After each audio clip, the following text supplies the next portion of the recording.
Good afternoon, ladies and gentlemen. My name is Steve Edwards with the Institute of Politics at the University of Chicago, and it is a thrill to be with all of you this afternoon here in this beautiful venue for today's conversation featuring Director of the Institute of Politics, David Axelrod, in conversation with Senator Kirsten Gillibrand. This event is part of our ongoing series of conversations that we do throughout the academic year here at the Institute of Politics. As many of you know, our mission is to inspire and cultivate the next generation of political and public service leaders. And our speaker series is one opportunity to do so by bringing thought leaders and key leaders to campus to talk about leading issues of the day. We have a few more events upcoming in our series before the end of this academic year. I want to take just a brief moment to highlight for those of you, in case you're not aware. On Monday, the 22nd, in Rockefeller Lounge at the International House, we'll welcome Micah White, one of the catalysts of the Occupy Wall Street movement, to speak about the future of activism. And he'll talk about how his experiences have shaped his thinking on how best to organize political movements. Then on Wednesday next week, our very own fellow, Alfredo Corchado, will be hosting a conversation focusing on Mexican-American immigrants and the fabric of American life. That's on Wednesday, the 24th, at Idanoi's Cloister Club. And our final program of the year will be on Friday, June 2nd, when David will return to lead a conversation with Republican U.S. Senator Tom Cotton. That'll be at noon on June 2nd over at Max Pilevsky Cinema. So we hope you can join us for all three of those events. You can find out more details at politics.uchicago.edu. As we always do, we'll create time for you to pose questions to Senator Gillibrand during our conversation today. We'll pass microphones around and ask that you keep your question a question and make it short and to the point so that we can get to as many of you as possible in the limited amount of time we have today. We will give priority, as usual, to students for the first three questions, but invite all of you to participate thereafter. Bit of housekeeping. This is a perfect time to make sure that your phones are on silent. It's also a perfect time for me to step aside and formally welcome Baxter Stein to the podium to get our program started. He's a third year in the college, majoring in public policy. He's the events chair on the IOP Student Advisory Board. He's also the co-founder of a new social venture called Flipside that aims to revitalize political discourse by aggregating the best articulations of different points of view. He's also a current finalist as part of that project in the Booth School's new Social Venture Challenge. So please join me in welcoming Baxter Stein to get our program started. Thanks, Steve. Good afternoon, and thank you all for being here. It's my privilege today to introduce an event with the junior Democratic senator from New York, Kirsten Gillibrand. Before filling then Senator Clinton's vacated seat in 2008, Gillibrand served as an attorney and congresswoman in upstate New York, even winning election in 2006 as a Democrat in a very red district. Throughout her tenure in the Senate, Gillibrand has been a champion of progressive issues, pushing hard for things like paid family leave and the expansion of Medicare. While she's been at the center of the Democratic resistance to the Trump administration, Gillibrand has also built bridges across the aisle, working in the past with Republicans on legislation like health care for 9/11 first responders. Senator Gillibrand is passionate about getting more women to run for office and has identified a lack of empathy as one of the biggest issues among lawmakers in Congress. So between all the investigations and the controversies surrounding the White House, as well as deliberation over big policy issues like the Republicans' revival of health care reform and possible tax reform, there's a lot on the plate for the senators right now. So moderating today's discussion is David Axelrod, former senior advisor to President Obama and the director of the Institute of Politics. So please join me in welcoming David Axelrod and Senator Kirsten Gillibrand.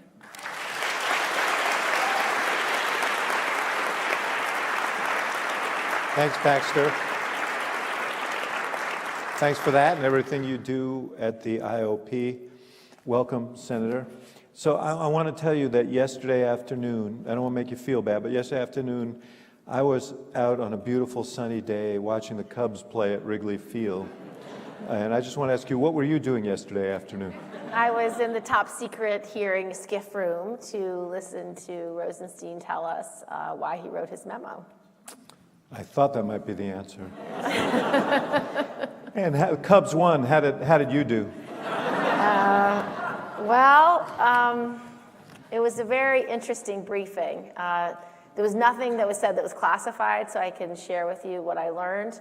The most shocking thing I learned was that before the Deputy Attorney General wrote his memo about his views for why Comey should be fired, he already knew that the president intended to fire Comey. So that was a significant piece of information.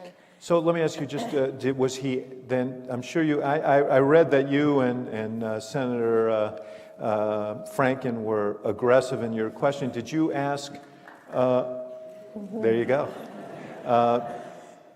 Did he write the memo? Was it sort of custom ordered? Did the president? That's what I asked. So I asked and was very frustrated because he had kept avoiding answering this question. So I was probably the 10th or 12th questioner, and I said, to clarify, who asked you to write the memo? And he wouldn't answer the question. And that frustrated me because I didn't know why he was picking and choosing which facts to share with us. He shared with us the fact that he knew before he wrote the memo that the president was going to fire him. Why couldn't he share with us the fact who told him to write the memo or asked him to write the memo? He also didn't answer several questions from other people about who he talked to while writing the memo.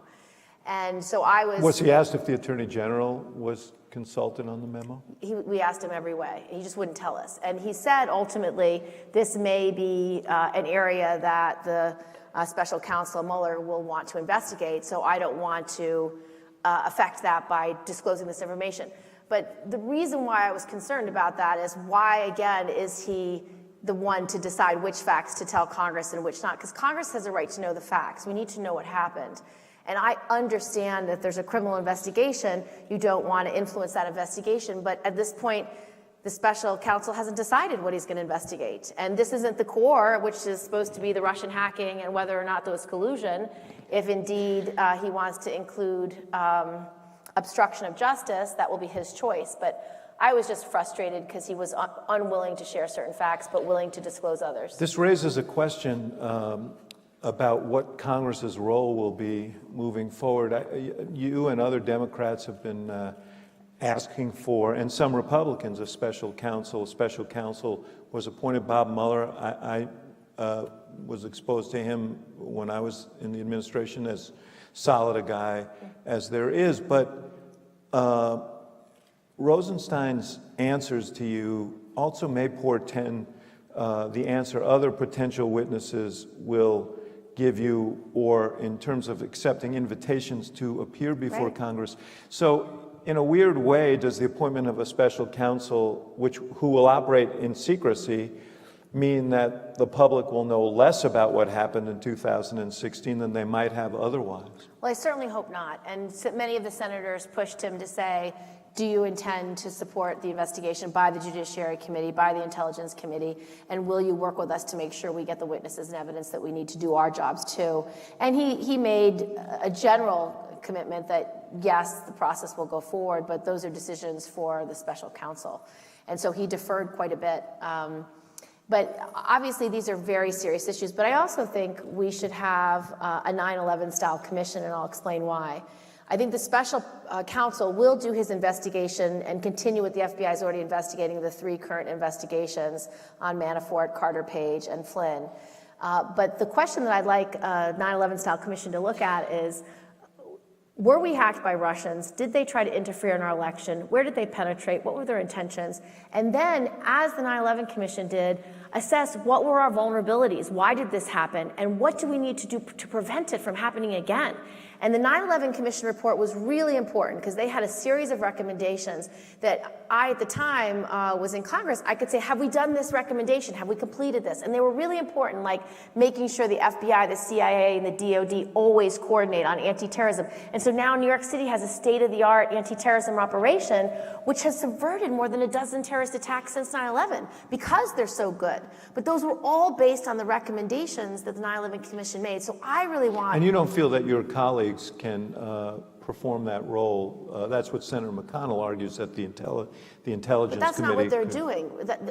So I would like a 9/11 style commission that has these state-of-the-art cyber experts on it to really do a deep dive of why we were vulnerable, how we were penetrated, and how we're going to prevent it in the future. And I believe there has to be a federal role in some respect in elections, because right now it's a states' rights issue. But how do we know that every Secretary of State in every state has the wherewithal to understand cyber? How do we know that they've figured it out and can protect us in 18 and protect us in 20? And so I would like at least a certification process where we have the Department of Homeland Security or the National Guard, some appropriate presence that goes state by state, assesses their analysis and say, you're weak here, you need to strengthen here, and this is the paper trail we have so we can make sure at the end of the day they didn't get into our voter rolls, they didn't get into our registration, they didn't change the numbers. Although ironically, it's the absence of a federal system and the fact that we have these disparate state systems that apparently made it more difficult for the Russians because some of it's quite arcane, and a lot of states do have paper records, and a lot of states still have like funny machines that you have to move a lever. So yes, that's all good, but I want to have the certainty. Not that those are always immune to manipulation. We've learned that here in Chicago. But perhaps not through cyber. Yes.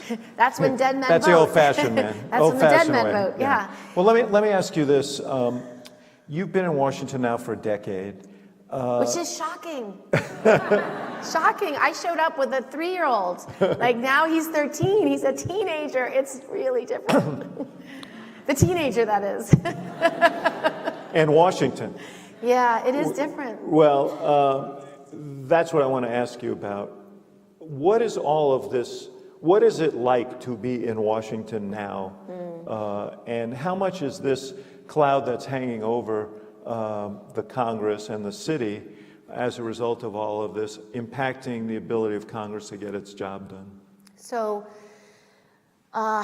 it's when a girlfriend says, how are you doing, how are you feeling, I'm always like, how do I answer that question? Because it's not a normal question anymore. I have, there's enormous anxiety, stress, intensity. There's an intensity in Washington right now because some of the things that President Trump is doing really undermines my view of what's great about our country and our democracy. So whether he's attacking the independence of the judiciary, or whether he's attacking the independent press, or whether he's undermining our notion that we are founded on religious freedom with his Muslim ban, or the notion that our diversity and our immigrant heritage is what makes us strong.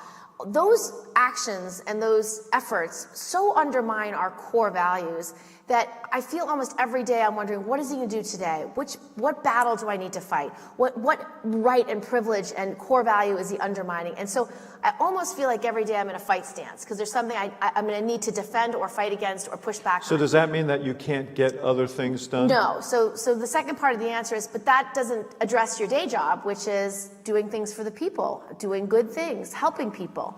And so that's when I do my normal job, which is I go to Republican colleagues, we talk about things that our states are struggling with, what our constituents need help with, and we find common ground and we write a bill. And so that's happening, and that's normal. So, I've already dropped several bipartisan bills. I have a bill with Senator McCain on opioids, because the opioid addiction crisis is huge in his state, it's huge in my state.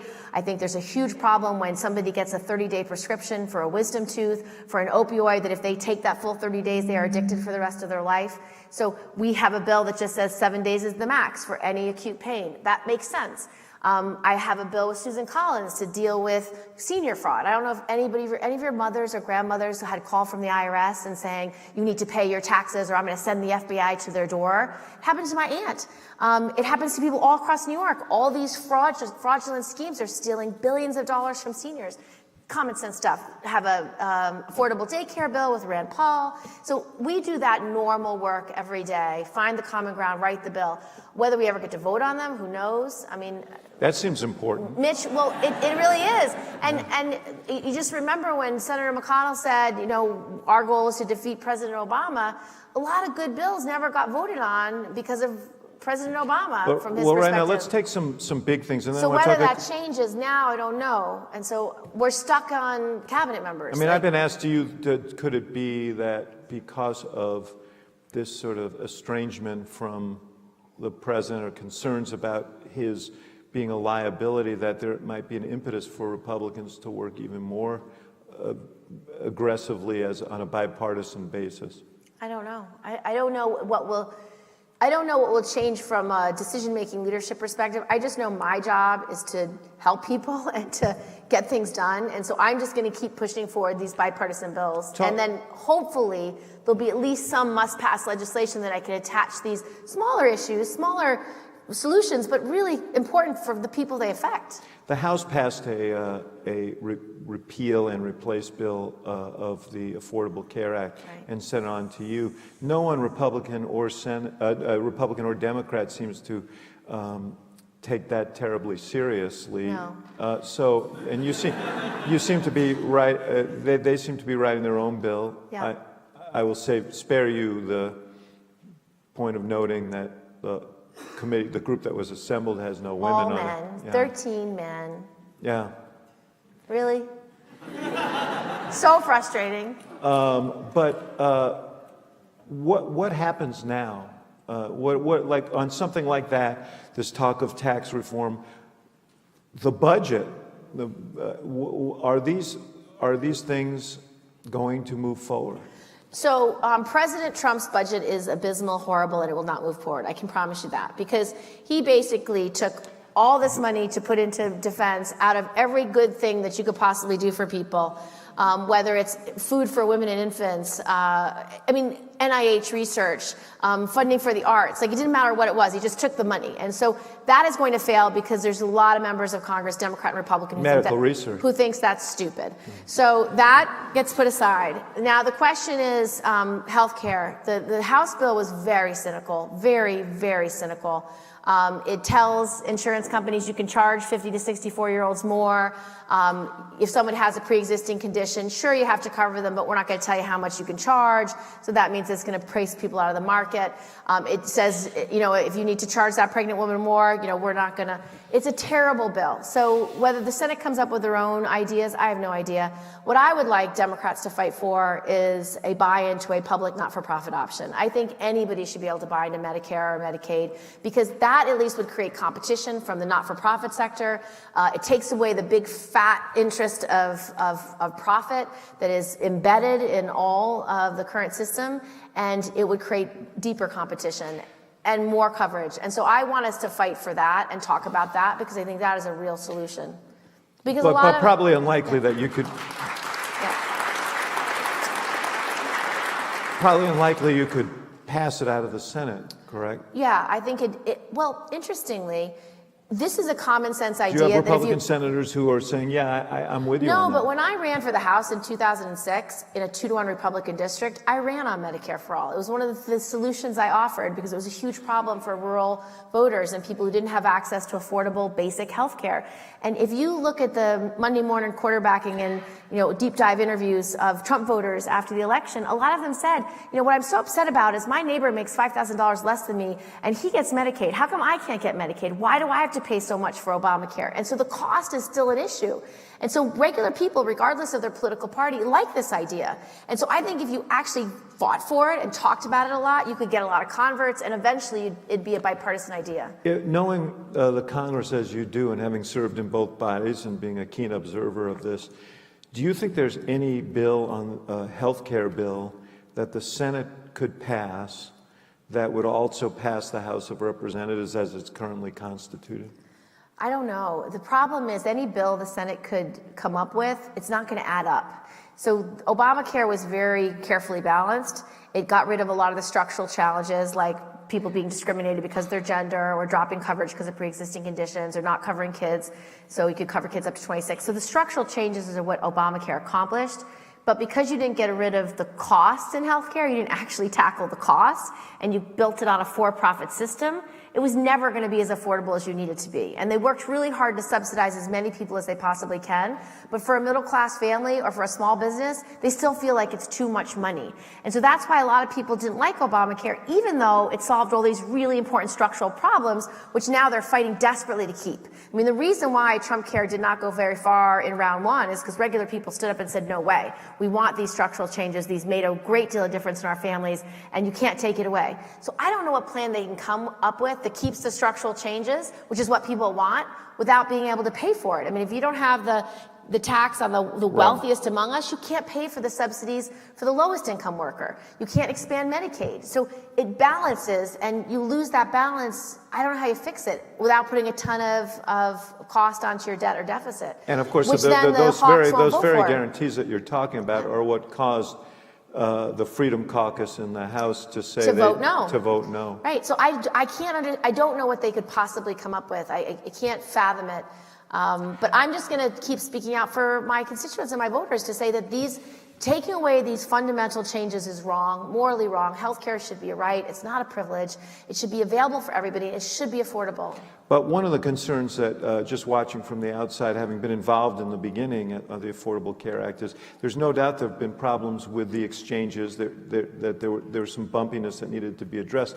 Feels like just by doing nothing, by allowing this to be uncertain, by creating this doubt, that the administration and the Congress, frankly, is putting real pressure on these insurance companies, and many of them will withdraw, as we saw in Iowa. Because they can't make money. Yeah. So again, that's the fatal flaw. It's still a for-profit system. So for all those states that only have one or two providers, they're only one or two providers because they tend to be low population states, and so they can't make enough money. And if you're a publicly traded company and you have shareholders, you have to answer to those shareholders. And so if you're not making X profit, you're just going to withdraw from the market. And the answer were in part were the subsidies, and if those subsidies are if you don't have the money to pay for the subsidies, then you can't. It doesn't work. So that's why I really want us to shift the debate in America to a Medicare for all debate. Do you? Let me talk about a couple of other priorities of yours. You've been a leader in the Senate on family leave. Bring us up to date on where that issue is.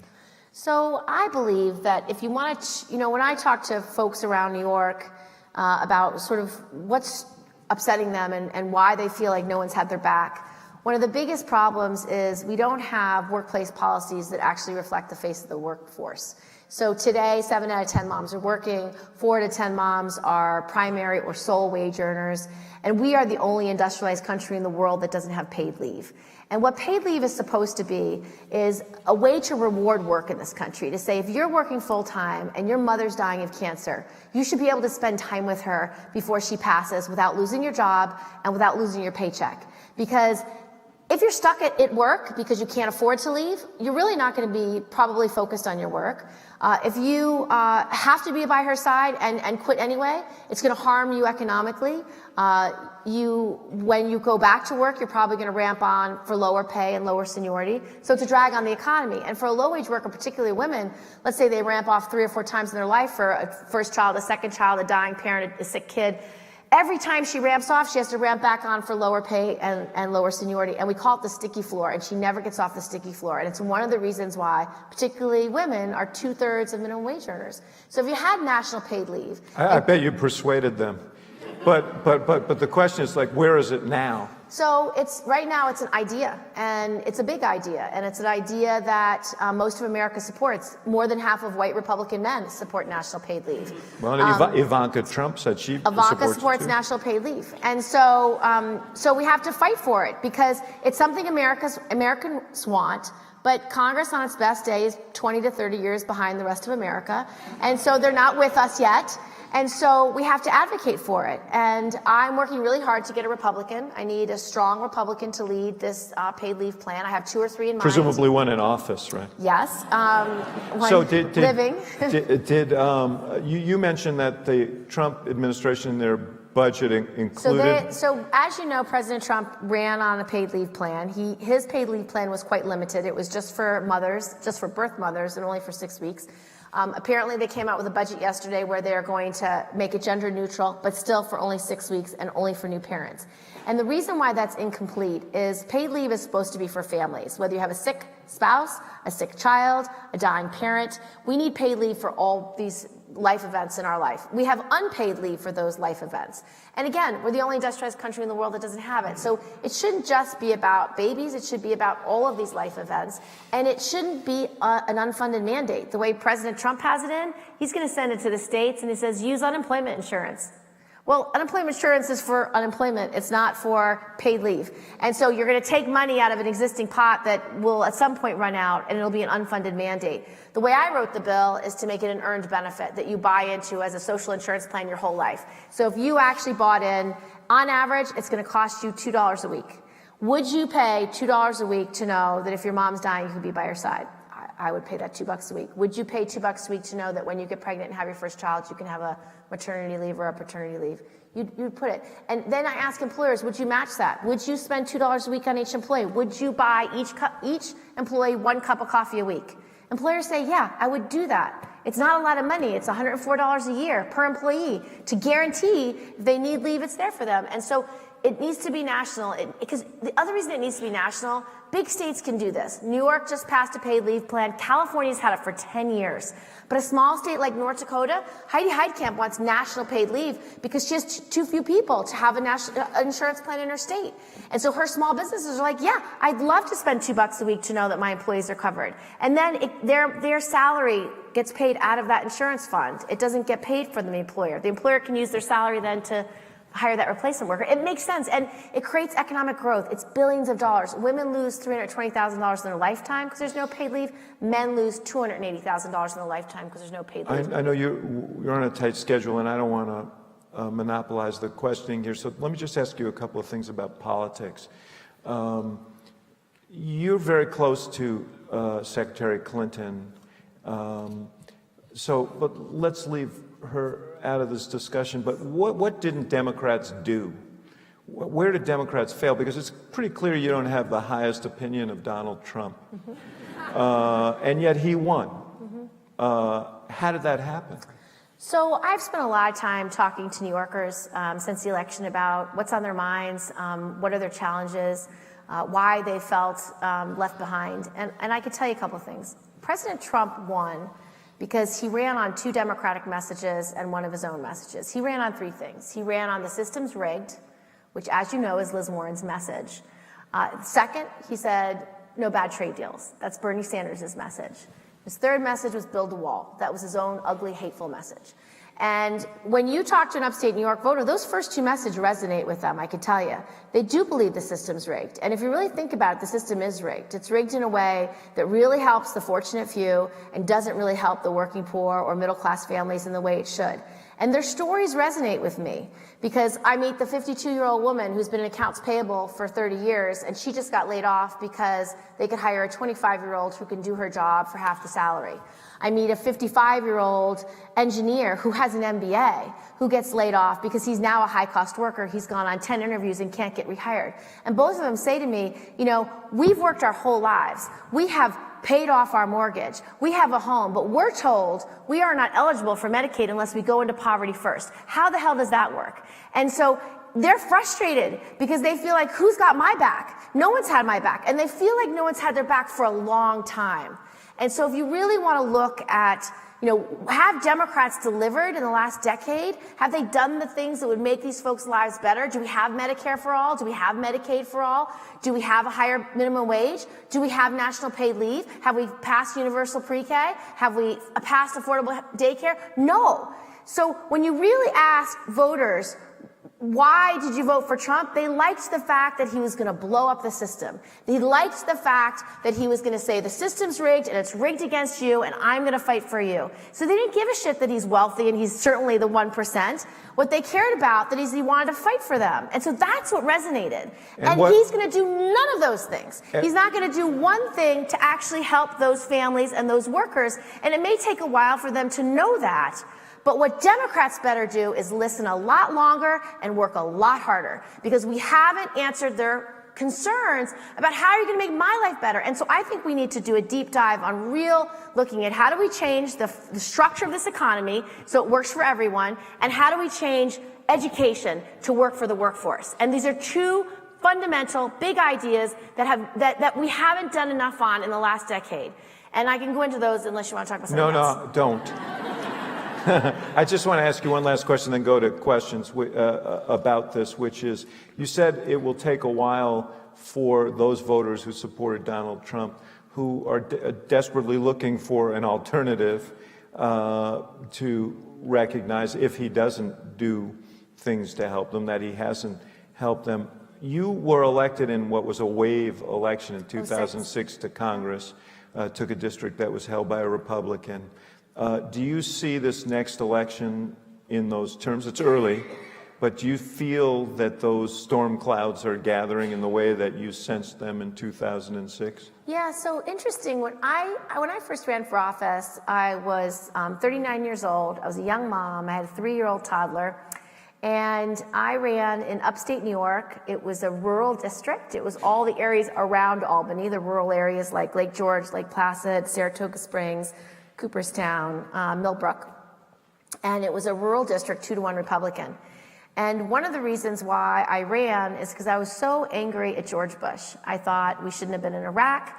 I thought when he said his axis is of evil, I said, oh my God, he's going to bomb those 3 countries. I really felt like he was taking this country in a horrible direction, and that's one of the reasons why I decided to run. And the voters in my district really responded because they wanted us out of Iraq. It was really important to them to have oversight and accountability over the Bush administration. He was in year 6. It feels the same right now. People are really anxious. No matter where I go in New York, whether they voted for Trump or not, they are anxious. They're worried about the economy. They're worried about their kids. They're worried about their future. They're worried about foreign policy and national security. They're worried about all of it. And they're unsettled. And it feels like '06, and I feel like for a lot of these districts in New York State and around the country, people are going to say, I want oversight and accountability over President Trump. I don't want to have him 3 levers of power anymore. I don't want him to have the House, the Senate, and the presidency. And so I think it's an opportunity, certainly in the 5 or 6 districts in New York that tend to go Democrat in these change elections. I think they're all ripe for good candidates who could speak their values and fight for what they believe in. And I think you'll probably have a few in Illinois as well. So I hope people run. I hope they speak out, and I hope everyone keeps up their activism, because what's different about today, which makes me so hopeful, is the fact that people are being heard. How many people marched? How many marched Women's March? I marched. It was awesome. It was amazing, and it was because people decided, I'm going to fight for this country. And it was the first time I've ever been part of something where it didn't matter what your issue was. It was an intersectional march. You just did your sign. If you wanted Black Lives Matter, you wrote Black Lives Matter. If you wanted LGBTQ equality, you wrote that. If you wanted reproductive freedom, you wrote that. If you wanted clean air, clean water, Muslims' rights, immigration rights, it didn't matter. My favorite sign was the grandma who had a big sign that said, I can't believe I'm still doing this. But it was important, and that activism hasn't stopped. I mean, I'm sure many of you are using Instagram and Twitter and Facebook to reach out to tell people what you think. I'm sure many of you have called members of Congress's offices. I'm sure many of you have actually shown up to town halls.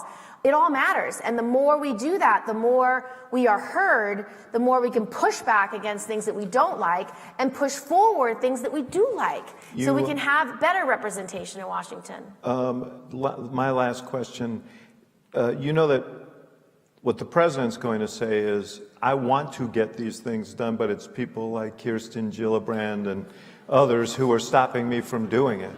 You don't think that's going to sell with your old constituents? Not your old constituents, because they love you, but I've got 24 bipartisan bills that if we could get votes on, we would pass. And so when I'm in my state and I'm in my old district and I'm talking about seeing Made in America again and talking about why manufacturers need access to capital and how we can harness innovation and entrepreneurialism, they know I'm fighting for them. They know I'm not worried about you. Yeah. I'm talking about generally, though, in these swing districts. Do you think that there'll be any power with his voters to that argument? I think what people want is someone who's going to fight for them. And so they will assess each candidate on their merits. Are you fighting for me? Do you care about my family as much as you care about your own? Are you going to help this community grow? What are your values? What do you stand for? And looking for that authenticity and that passion that they saw in Donald Trump that I don't think is real, but that's what they felt. So if Republicans have that passion, they may well win anyways. If they're reformers and if they're going to shake up the system and if they're going to help these families, I think people just want help. And if we are not helping people, we should be going home. And that is the rubric of what every public servant should believe. And unfortunately, too many people in Congress do not feel that way. How are we doing these questions? Is there a microphone around? Or? Oh, students with microphones and audience people with questions, so that's a perfect combination. Hi, my name is Matt Enlow. I'm a second-year student at the law school. I don't know if you saw the piece on Lawfare yesterday by Benjamin Witz about his discussions with Comey over Rosenstein, but Comey seems to have expressed deep concern that Rosenstein might have been asked to make the same pledge of loyalty to Trump that Comey did, and perhaps have complied. Do you have any thoughts about this based on your experiences yesterday? And you might want to read the piece before the next hearing. Well, obviously that causes me grave concern. I think what the Deputy Attorney General did in naming Mueller as special counsel was wise and right, and I'm grateful he did that. The fact that he wouldn't answer questions and it was picking and choosing which facts he'd give us caused me pause, but the stated reason was this might be part of the investigation. So obviously he must, in the back of his head, have some concern about obstruction of justice. That would be the only reasonable conclusion. And so maybe there is a need for an investigation into that issue specifically, and that'll be special counsel Mueller's job.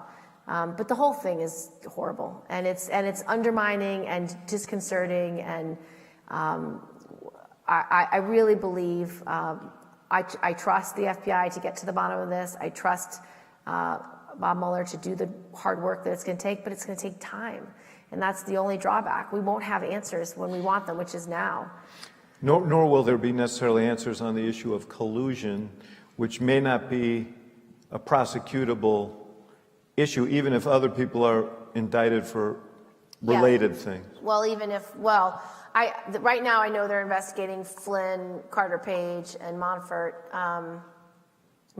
So any one of them could be held accountable. Who knows? I mean, we don't know the facts. We just know they're being investigated. Here's a question here.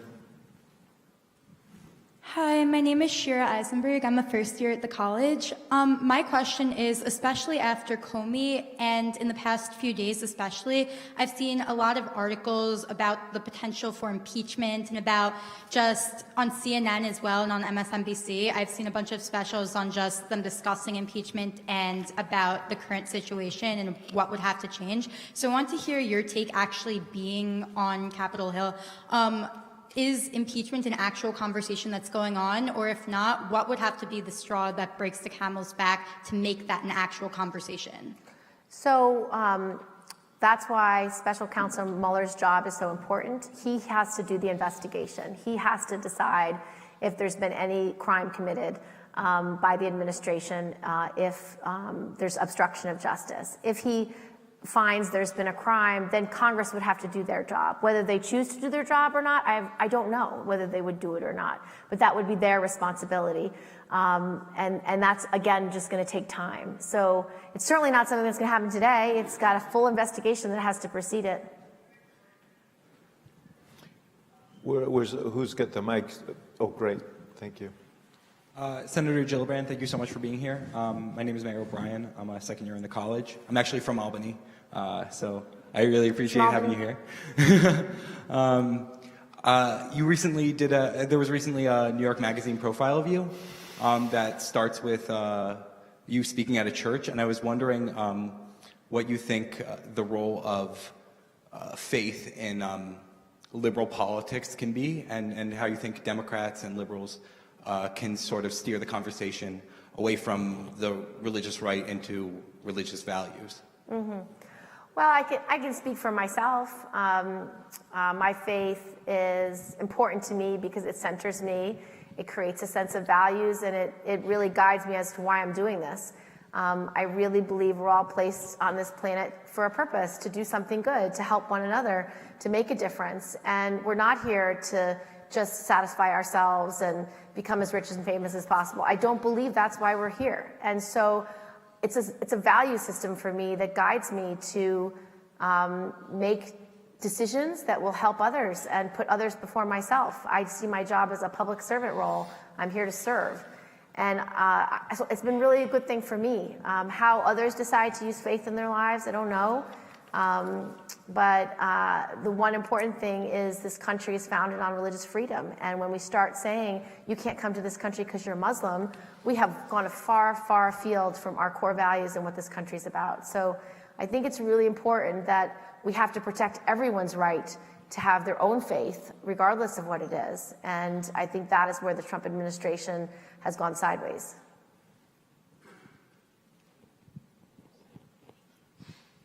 Hi, my name is Kathy Bruce. I'm a first-year student at the law school. First, a personal thank you. I'm from New York, and your office helped my husband get his green card. So thank you so much for everything you do for your constituents.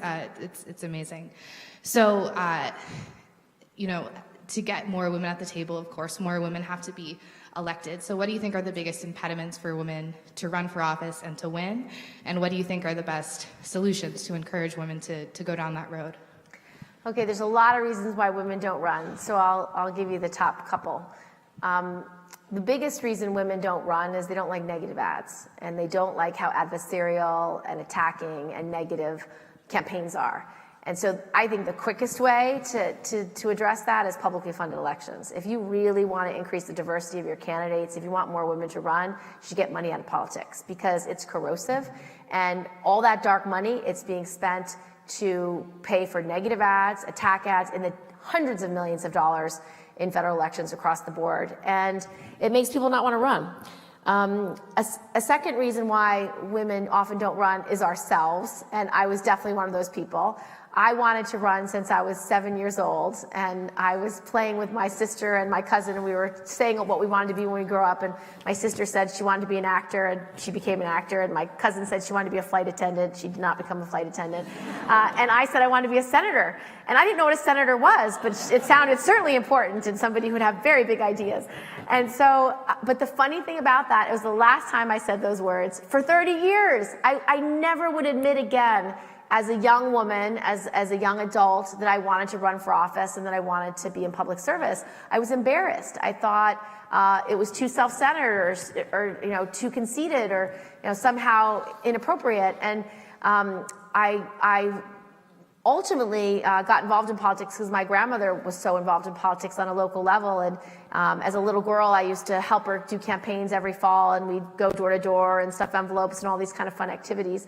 But as an adult, I didn't get engaged again until I saw Hillary Clinton as our first lady go to China. I was really impressed that our first lady would stand on a stage in Beijing and say women's rights are human rights and human rights are women's rights. And I was frankly most upset that I wasn't invited to that conference. But I realized, because I was an Asian studies major at Dartmouth, I'd learned Mandarin, I studied from dorms in Beijing, and I thought, this is my thing, it's a women's conference in Beijing, and I'm not invited. And I realized I wasn't invited because I wasn't involved in politics as an adult. And so I decided to join a women's club. I was a New York City lawyer. I joined the Women's Leadership Forum, and the more I got involved, the more I got excited. But it took a full 10 years from that awakening that I want to be involved in politics to when I actually had the courage to run. And so I was my own self-doubter, as a lot of women are. So I founded my political action committee off the sidelines to create a call to action, to ask women to vote, to ask them to become advocates, to ask them to run, and if they weren't willing to run, to find a woman candidate who will run, who shares your values. And since we founded that 6 years ago, we've raised over $6 million for women candidates. I've recruited a lot of candidates. I've helped them in their campaigns. I've raised the money, and it's working. But women they need to be asked. Really, you ask a 30-year-old guy, do you think you could be governor, maybe senator? What about president? Yeah, I could do that. You ask a 30-year-old woman, be like, oh no, I would need much more experience, at least 20 more years, and they have the same resume. So it's just the worldview that young men and young women have, where boys retain their boyhood bravado, girls lose their girlhood bravado, and they have to be encouraged and said, you're smart enough, you're tough enough, you can do this, you should run. And when you do that, you can get them to run. Someone just flashed 4 in my face. Is that 4 minutes or 4 questions? 3 more questions? Tell them who your roommate was in Beijing. Beijing, Connie Britton. Do you know who she is? She's a really pretty actor, and she's got big, beautiful hair. From Friday Night Lights. This crowd's too young for her. I know. I think it's cool, though. Anyway. He really thinks it's cool. Next. You ask anyone from 40 to 50, yeah. Next question. That's your sweet spot. Senator, there's been widespread, my name's Jack Moriarty. Hold your hand up, will you? Where are you? Oh, there you are. Okay, thanks. Hi, how are you? My name's Jack Moriarty. There's been widespread acknowledgement, rightfully so, that Democrats did not have a compelling economic message in 2016, that we absolutely need one in order to succeed. You've offered exciting pieces of that today. How do we ensure that for 2018 we have that message loud and clear, even as we hold this White House accountable for dangerous and possibly unlawful behavior? So, our message is very clear in terms of what our values are. We have always believed that every child in this country deserves an opportunity to reach their full God-given potential. We've always believed that we should reward work in this country by things like paid leave and a higher minimum wage and affordable daycare. We want to invest in people. We have always chosen people over corporate profits and other ways to invest. And so we know what we're for. Each senator is going to take their message to their state, because we have 25 Democrats up this cycle, even though the Republicans only have 8. So the Democratic message is going to be straight to constituents, into states, talking about the challenges these families face and what our best solutions are to fix it, whether it's a Made in America agenda, whether it's rural broadband, whether it's education reform, whether it's helping people who, the 55-year-old engineer, get whatever targeted training he needs to get the engineering job that's available within 10 miles of his home. That's what we have to create. And it's got to be real ideas that actually solve these individual people's problems, because that's our job. And so I think the message will be clear, and each senator who's up will deliver it. As a party, you really don't have a message until you have a nominee, to be honest. But it doesn't mean each one of us don't have our own messages that we're fighting for, all the things I laid out, certainly what I'm going to talk about, and those things are shared. I mean, the Democratic senators will come out with their set of bills every week, whether it's an infrastructure bill or whether it's a Medicare for All bill, or that happens, but we're talking about something a little different, about sort of what do you communicate on and what do you talk most about. And Right, because Hillary Clinton had 100 solid ideas on her website. But what was her bumper sticker? I, Exactly. So you know what Trump's was? Build a wall, or the system's rigged. And what was so frustrating to me about Trump's campaign is the first 2 messages were stolen. They were Democratic messages. And so for voters, particularly in Long Island or upstate New York, who voted for Obama twice, switched to Trump because they liked those first 2 messages. They liked Bernie's message and they liked Elizabeth's message of the system's rigged and no bad trade deals. And so it resonated. It's just, and he didn't mean it, and he just stole it because it was good messaging. But sometimes, I mean, what was President Obama's bumper sticker? Hope and change. So sadly, you need that bumper sticker. Yeah. You need the thing. Like President Trump ran on "Make America Great Again." It was a perfect bumper sticker. It was on every hat. So it's sad to say that if you can boil it down to a sentence, somehow it makes a difference. But for a lot of folks, that's how they hear it. That's how they absorb it. And so much of the election I felt was so unfair because so much of what he ran on were our core messages. Yeah. It's just he delivered it perhaps better. I'm not sure, and I've been associated with the Democratic Party. You've done a little work in there. I'm not sure that it is true or that everyone believes that Democrats in every case have chosen people over corporate interests. I think that's one of the reasons why some young people were disaffected in the last election. So is there another, one more question, I guess. But regardless of what individual senators or people have done, that should be our message, because that is our core value. Yeah, that's a different issue. We have always been the party of the working class. We've always been a party that has rewarded work. And if we can't talk about the 5 ways we intend to reward work, then we're not doing our job. And so that's where I think we need to go. Yeah. And that's certainly where I have been and where I'm going to go, because that's how I answer the 52-year-old woman in accounts payable who is screwed right now because she cannot find a job because every 25-year-old is cheaper than her. Well, not to mention robots, not to mention You have computers, automation not as to a mention second artificial issue. intelligence. But there's a lot of things we can be doing that change that. And if I could just give one example because it's relevant. So I talked to a lot of voters who have lost their job in the last 6 months and sort of what their story was. And one of these companies was interesting. It was a company that's definitely lost jobs because of automation. There used to be 4 guys to a machine, now it's 1 person to a machine. But when the 3 owners who were in their 80s decided to retire because their sons didn't want the job, they sold the business to the employees. And so now this is an employee-owned business that is a manufacturing business. And so that one guy that operates the machine, he can innovate anytime he wants. He's like, I can make this operation go 10 times faster if we do this, this, and this. And I can innovate on the shop floor because I'm an owner. And so this is an example example of an idea about how do you create new ways of investing in employees as opposed to just shareholders. Because today, multinational companies, the world is framed, the U.S. economy is framed on shareholder value. The CEO is paid on your share price. The health of the company is determined by the share price. And so when a company that's a multinational company that has shareholders says, we need to up the share price, where do they look to cut costs? Too often, they're looking straight at the employees, so they cut costs. They might even decide to fire the employees and hire a contractor to offer the same work for less because they pay no benefits and they pay less wages. And so we're constantly depressing the workforce and pushing down the employees as a cost center because we've accepted this shareholder value framework. And so maybe if we could figure out ways, how do we incentivize companies to be a B Corp instead? Or how do you incentivize a company to be employee owned or to have profit sharing? How do you incentivize a company to be more like an S Corp, like a family owned business where they're constantly reinvesting in their employees? And so there are other ways of creating a growing economy that we're not necessarily accessing today that we could be, that would invest in employees, invest in workers, as opposed to just shareholders and share price. And a perfect example of this was a headline I saw 2 weeks ago. American Airlines decided to give employees a raise, and it was in the Wall Street Journal, and the Wall Street analyst said that's outrageous. If they're going to give any raises, it should go to shareholders first, not employees. Well, does that harm America's economy? Kinda. I mean, it really hurts that community that desperately employees need that raise. It's not helping the middle class. And you have to come up with other ways to invest and give incentives to do it. Because right now, the way the world is run is on, if you're a publicly traded company, it's your share price. And that's the way our business schools teach it. That's the way people assess the economy. And it's wrong. I think we should think about how can we talk about, are you investing in your employees? Are you constantly retraining your workforce? Are you growing your local community? I've got to give you an incentive to let me get this last question in. One more question.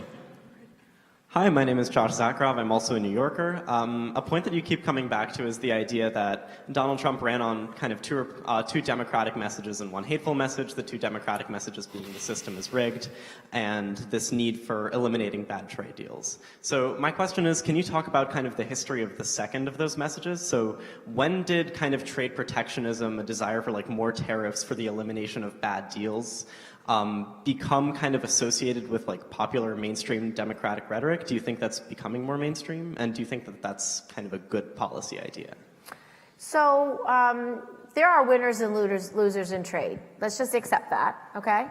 And the way I see the world is usually through the lens of my state. And so when I'm asked to look at a trade agreement, I say, what's the impact on my state?